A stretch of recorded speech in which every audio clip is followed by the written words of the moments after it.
नमस्कार, स्वागत है आप सभी का स्टेट लाइव में। मैं हूं आपके साथ कुमार कुणाल धीरज। सबसे पहले बात करेंगे छत्तीसगढ़ से जुड़ी खबरों की, जहां अंत्योदय के प्रणेता पंडित दीनदयाल उपाध्याय की जयंती के अवसर पर मुख्यमंत्री विष्णुदेव साय अपने गृहग्राम बगिया में मोर बूथ मोर अभियान सदस्यता कार्यक्रम में शामिल हुए। सीएम साय ने पंडित दीनदयाल उपाध्याय के तैलचित्र पर पुष्प अर्पित कर विनम्र श्रद्धांजलि दी। उन्होंने कहा कि दीनदयाल उपाध्याय जी हम सभी के आदर्श पुरुष और मार्गदर्शक हैं, जिन्होंने हम सबको एकात्म मानववाद और अंत्योदय का पाठ पढ़ाया। आज उनके बताए हुए रास्ते पर चलकर हम छत्तीसगढ़ के लोगों की उन्नति के लिए काम कर रहे हैं। अंत्योदय का अर्थ है समाज के अंतिम छोर के व्यक्ति की सेवा, जिसके लिए हम पूर्ण रूप से संकल्पित हैं। सीएम साय ने सदस्यता अभियान के तहत स्थानीय निवासियों को पार्टी की सदस्यता दिलाई और अभिनंदन किया। उन्होंने कहा कि बीजेपी विश्व की सबसे बड़ी राजनीतिक पार्टी है, जिसमें 18 करोड़ सदस्य हैं। ऐसे में पार्टी द्वारा हर 6 साल में संगठन पर्व सदस्यता अभियान और मोर बूथ मोर अभियान के तहत सदस्यों के नवीनीकरण का कार्य पार्टी के अंत्योदय के लक्ष्य और पूरी पारदर्शिता के साथ कार्य करने की प्रतिबद्धता को प्रदर्शित करता है। हर बूथ में जाएंगे, 100 सदस्य बनाएंगे का आह्वान करते हुए मुख्यमंत्री साय ने कहा कि आज उन्हें झारखंड भी जाना है, लेकिन पार्टी के निर्देश पर मोर बूथ मोर अभियान के तहत सबसे पहले अपने बूथ में 100 सदस्यों को जोड़ने और अपने गांव आए हैं। इसके अंतर्गत प्रधानमंत्री, राष्ट्रीय अध्यक्ष, मुख्यमंत्री, प्रदेश अध्यक्ष, सांसद, विधायक सबको अपने बूथ में 100 सदस्य बनाना है।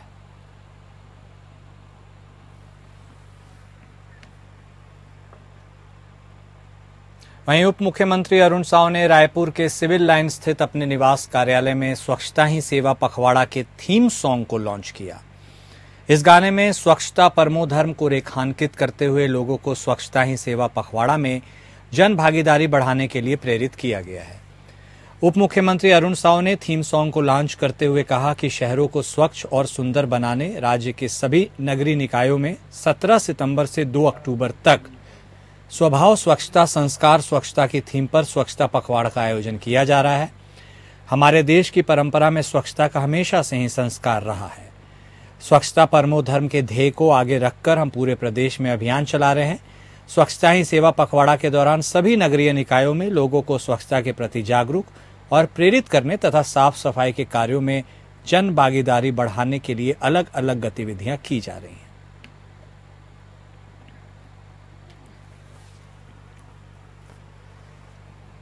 छत्तीसगढ़ के वित्त मंत्री ओपी चौधरी रायपुर के कला केंद्र में पहुंचे। वित्त मंत्री चौधरी और कलेक्टर डॉक्टर गौरव सिंह ने कला केंद्र में प्रशिक्षणार्थियों के साथ जमीन पर बैठकर तबला बजाकर संगत किया। वित्त मंत्री चौधरी ने कला केंद्र के बच्चों के साथ बातचीत की और कला केंद्र में प्रशिक्षणार्थियों के गाने को सुनकर उनकी भी खूब प्रशंसा की। वित्त मंत्री चौधरी ने कला केंद्र की व्यवस्थाओं का भी जायजा लिया। उन्होंने कला केंद्र की सराहना करते हुए कहा कि भविष्य में कला एक अच्छा कैरियर के रूप में अपनाया जाएगा। उन्होंने कहा कि कला केंद्र बच्चे और युवाओं की कला प्रतिभा को उभारने में एक महत्वपूर्ण भूमिका निभा रहे हैं। इस मंच से बच्चों के उज्जवल भविष्य की उन्होंने कामना भी की।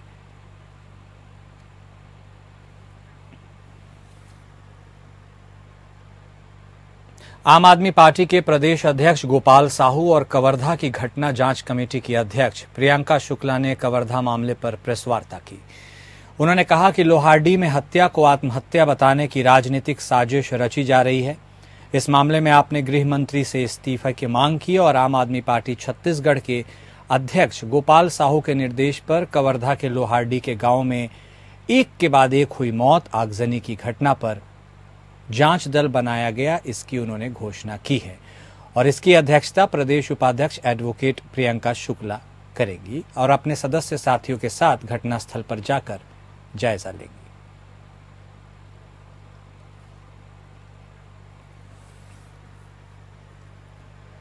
वहीं बलरामपुर जिले के कुसमी पुलिस ने एक व्यक्ति की हत्या कर शव को खेतों के बीच कुएं से पाया। इसके साथ ही उन्होंने 6 आरोपियों को 24 घंटे के अंदर गिरफ्तार भी कर लिया है। उन्हें न्यायिक रिमांड पर भेजा गया है।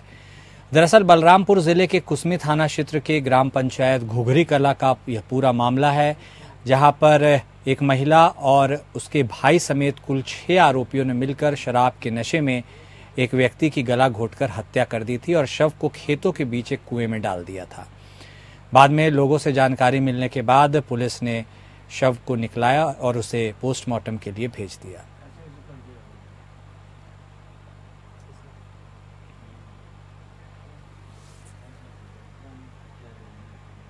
राजस्थान, मध्य प्रदेश और केंद्र सरकार के बीच दिल्ली के श्रम शक्ति भवन स्थित जल शक्ति मंत्रालय के कार्यालय में पार्वती कालीसिंध चंबल ईआरसीपी लिंक परियोजना के संबंध में त्रिपक्षीय समीक्षा बैठक आयोजित हुई। इस बैठक में केंद्रीय जल शक्ति मंत्री सीआर पाटिल, राजस्थान के मुख्यमंत्री भजनलाल शर्मा और मध्य प्रदेश के मुख्यमंत्री डॉक्टर मोहन यादव सहित केंद्र और राज्य सरकारों के वरिष्ठ अधिकारी उपस्थित थे। राजस्थान के मुख्यमंत्री भजनलाल शर्मा ने बताया कि पार्वती कालीसिंध चंबल ईआरसीपी लिंक परियोजना पर संपन्न हुई समीक्षा बैठक में केंद्रीय जल शक्ति मंत्रालय के सहयोग से दोनों राज्यों के बीच लंबित विवादों का निवारण कर लिया गया है। शीघ्र ही इस परियोजना का मेमोरेंडम ऑफ एग्रीमेंट यानी एमओए होने वाला है। दोनों राज्यों के हित में मध्य प्रदेश और राजस्थान मिलकर काम कर रहे हैं।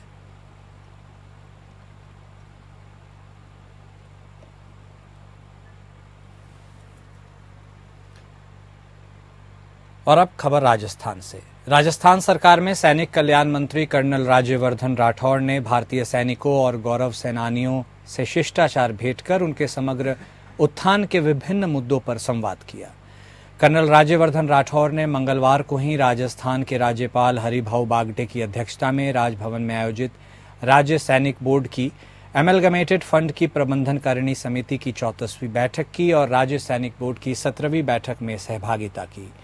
बैठक में सशस्त्र सेनाओं में सेवारत और सेवानिवृत्त सैनिकों के लिए अतिथि गृहों में ठहरने पर 25% छूट का प्रावधान किए जाने पर सैद्धांतिक सहमति जताई है।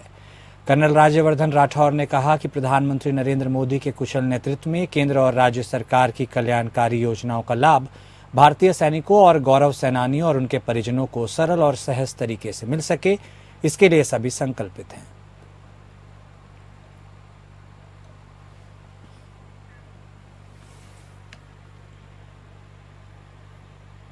राजस्थान के चिकित्सा और स्वास्थ्य मंत्री गजेंद्र सिंह खींवसर ने कहा कि आमजन को बेहतरीन चिकित्सा सुविधाएं सुगमता पूर्वक उपलब्ध करवाने के लिए राज्य सरकार प्रतिबद्ध है।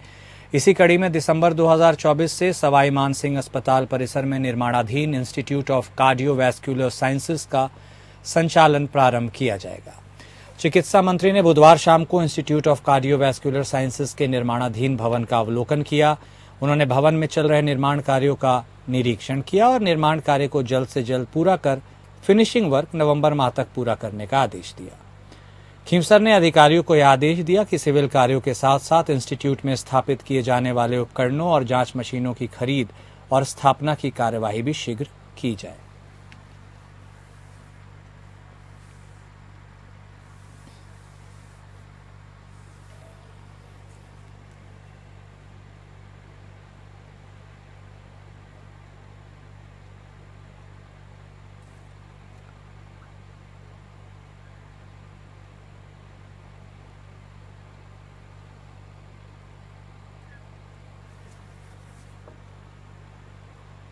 शिक्षा एवं पंचायती राज मंत्री मदन दिलावर जब जयपुर में होते हैं तो फरियाद लेकर मिलने आने वाले लोगों से मिलते रहते हैं और यथासंभव उनको राहत प्रदान करते हैं।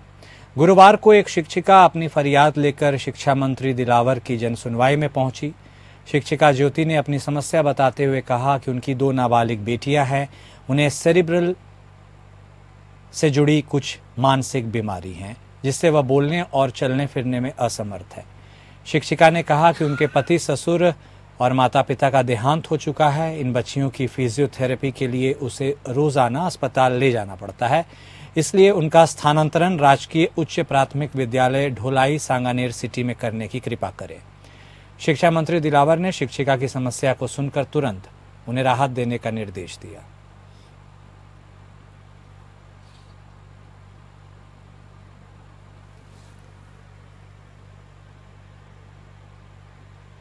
टोंक के नए एसपी विकास सांगवान ने आज पदभार ग्रहण किया। एसपी कार्यालय में पुलिस जवानों ने उन्हें गार्ड ऑफ ऑनर दिया। इस दौरान पुलिस अधिकारियों ने बुके देकर नए एसपी का स्वागत किया। एसपी ने ज्वाइन करने के बाद कहा कि रणनीति बनाकर जिले में अपराध पर लगाम लगाएंगे।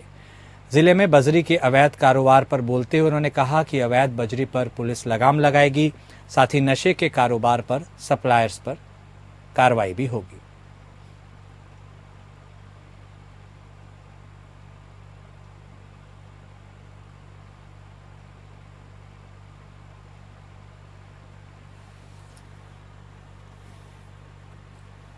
तो टोंक जिले की हम आपको तस्वीरें दिखा रहे हैं, जहां नए एसपी ने अपना पदभार ग्रहण किया है और साफ तौर पर उन्होंने आपराधिक तत्वों पर नकेल कसने की बात कही है। गार्ड ऑफ ऑनर देकर तमाम पुलिसकर्मियों ने वहां पर उनका स्वागत किया और साफ तौर पर एसपी ने कहा कि एक नई रणनीति बनाकर पूरे जिले में अपराध पर लगाम लगाएंगे। अब बिहार की खबरों का रुख कर लेते हैं। बिहार के राज्यपाल राजेंद्र विश्वनाथ हार गया पहुंचे, जहां उन्होंने विष्णुपद मंदिर के प्रांगण में पितरों की मोक्ष कामना को लेकर पिंडदान किया। इस दौरान सुरक्षा को लेकर कड़े प्रबंध किए गए थे। पूरे धार्मिक अनुष्ठान के साथ उन्होंने पिंडदान कर्मकांड की प्रक्रिया को संपन्न किया। साथ ही उन्होंने विष्णुपद मंदिर के गर्भगृह में पिंड को अर्पित किया। इस मौके पर विष्णुपद मंदिर प्रबंधनकारिणी समिति के अध्यक्ष शंभूलाल बिट्ठल ने कहा कि बिहार के राज्यपाल राजेंद्र विश्वनाथ हार्लेकर के द्वारा पितरों की मोक्ष की प्राप्ति के लिए पिंडदान किया गया है। स्थानीय पुरोहित बुच्चू भाई चौधरी के द्वारा पिंडदान कर्मकांड की प्रक्रिया को संपन्न कराया गया है। उन्होंने कहा कि पूर्व में भी राज्यपाल महोदय 2 बार पिंडदान कर्मकांड कर चुके हैं। पितरों के निमित्त यह प्रक्रिया संपन्न कराई गई है। पितरों को मोक्ष की प्राप्ति हो, इसी कामना के साथ पिंडदान कर्मकांड संपन्न हुआ है। उन्होंने कहा कि इस दौरान मंदिर समिति के द्वारा उनका स्वागत भी किया गया। पूरे धार्मिक विधि विधान और अनुष्ठान के साथ पिंडदान कर्मकांड की प्रक्रिया संपन्न की गई है।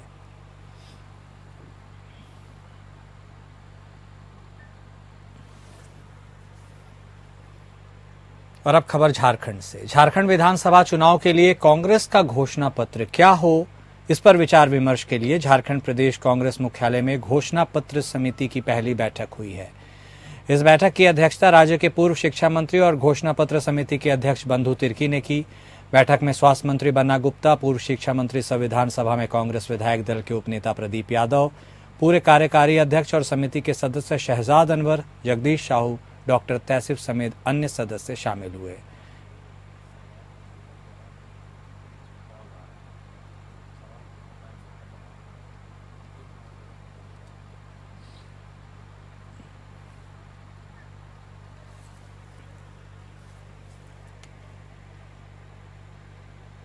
बेरमो विधानसभा अंतर्गत विधायक कुमार जयमंगल सिंह ने ढोरी ग्राउंड में स्वर्गीय राजेंद्र प्रसाद सिंह के स्टेडियम और इसके साथ साथ कई विभिन्न योजनाओं का भूमि पूजन कर इनका शिलान्यास किया।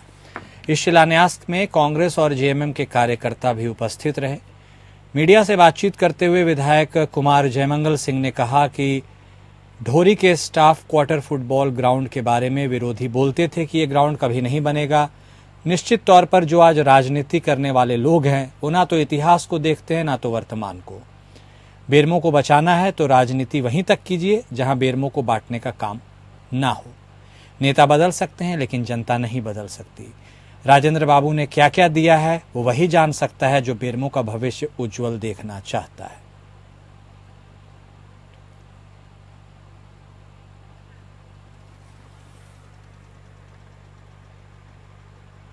बीजेपी के केंद्रीय नेतृत्व के आह्वान पर लगातार झारखंड के सभी जिलों में परिवर्तन यात्रा के माध्यम से जनता से जुड़ने का काम हो रहा है। इसी कड़ी में बोकारो विधानसभा के सेक्टर 1 स्थित HCL मैदान में कृषि मंत्री शिवराज सिंह चौहान ने मंच से उपस्थित जनता को संबोधित करते हुए कहा कि झारखंड में 2,87,000 पद रिक्त हैं। बीजेपी की सरकार बनती है तो पहले कैबिनेट में सभी पदों पर बहाली होगी। यहां बारिश के बीच शिवराज सिंह चौहान ने भाषण दिया। मैया सम्मान योजना को लेकर उन्होंने कहा कि जब सरकार का 2 महीने का वक्त बाकी है तब याद आई है 1,000 रुपए की बात। हमारी सरकार आई तो इससे अधिक की राशि देंगे। शिवराज सिंह चौहान ने कहा कि हमने अन्य प्रदेशों में भी महिलाओं को बीजेपी शासित प्रदेशों की तर्ज पर विभिन्न योजनाओं का लाभ दिया है।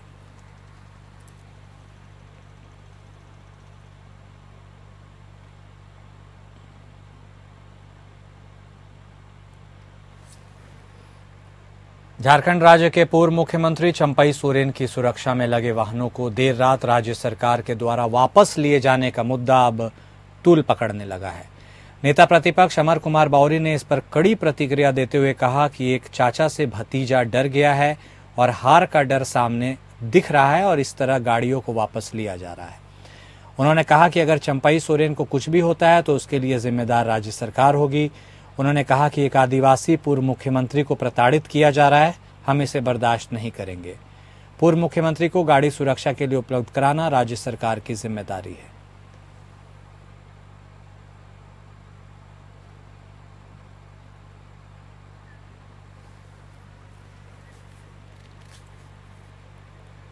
बोकारो जिले के बेरमो विधानसभा में बीजेपी की परिवर्तन यात्रा तो पहुंची जरूर, लेकिन मंच से नेता खाली कुर्सियों पर भाषण देते नजर आए और राज्य में परिवर्तन की बात कहते दिखे। जितने नेताओं की मंच में भीड़ नजर आई उसमें कम कुर्सी पर बैठे लोग नजर आए। कुर्सी पर बहुत ही कम लोग बैठे थे। दिल्ली के सांसद मनोज तिवारी का कार्यक्रम बेरमो में तय हुआ था, लेकिन खराब मौसम की वजह से मनोज तिवारी सभा स्थल तक नहीं पहुंच पाए। इसके पूर्व योगी आदित्यनाथ का भी कार्यक्रम हुआ था, वह भी रद्द हो गया था। इसके बाद असम के मुख्यमंत्री हेमंत बिस्वा शर्मा को भी आना तय हुआ था, वह भी रद्द हो गया था। तब जाकर आखिर में दिल्ली के सांसद मनोज तिवारी के कार्यक्रम की घोषणा की गई, लेकिन मनोज तिवारी भी वहां नहीं पहुंच पाए। हालांकि नेता मौसम की मार और कार्यक्रम में नेताओं के आने के प्रोग्राम कैंसिल होने को जिम्मेदार ठहरा रहे हैं।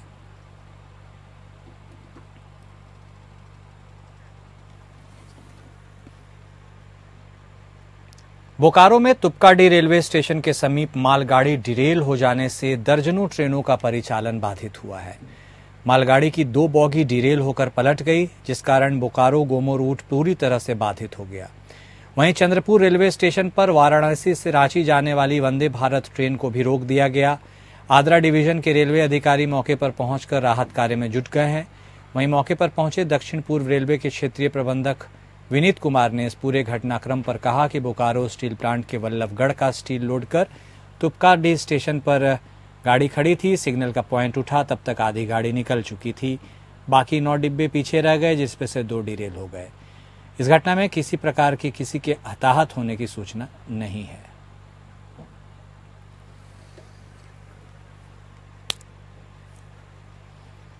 और स्टेट लाइव में अभी के लिए इतना ही। नमस्कार।